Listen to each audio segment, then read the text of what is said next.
So JC Tretter, Brown center, is also the president of the NFLPA.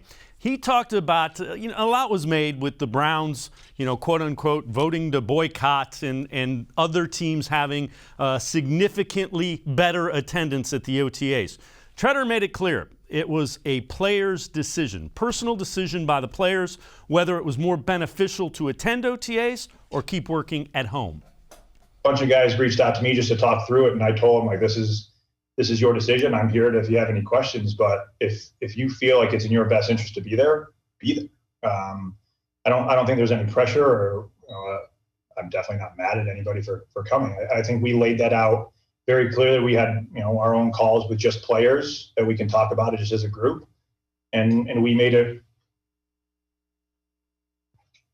and we made it really clear that we're a team and there are no hard feelings either way. For the guys that came in and the guys that stayed away, there should be no hard feelings for the guys that stayed away, and vice versa. The guys that came in shouldn't be upset the guys stayed away. This is each person's making their decision that they feel is going to make them the best player.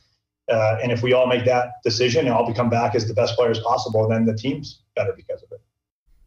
State-sponsored media trying to turn the lights down on JC Tretter. But to his point, it was position groups, and he explained it a little later, and we'll hear from him more.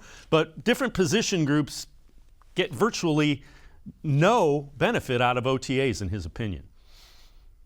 Yeah, and that's the one thing, too, is that obviously, people talk about, is it helpful to have everybody together? Sure. I mean, it's good to have that camaraderie built up and good to have them, working together, getting to know the personalities, everything like that. But, for certain players, it's helpful. For certain players, it's not. I mean, you look at the offensive line groups, obviously, there were some players that were working out on their own. I know the last time that I joined you, we were talking about Wyatt Teller working out on his own. But, Jedrick Wills was somebody who came into camp. And, there were younger players that, wanted to be around that coaching staff, wanted to get some of that teaching from a lot of that coaching staff.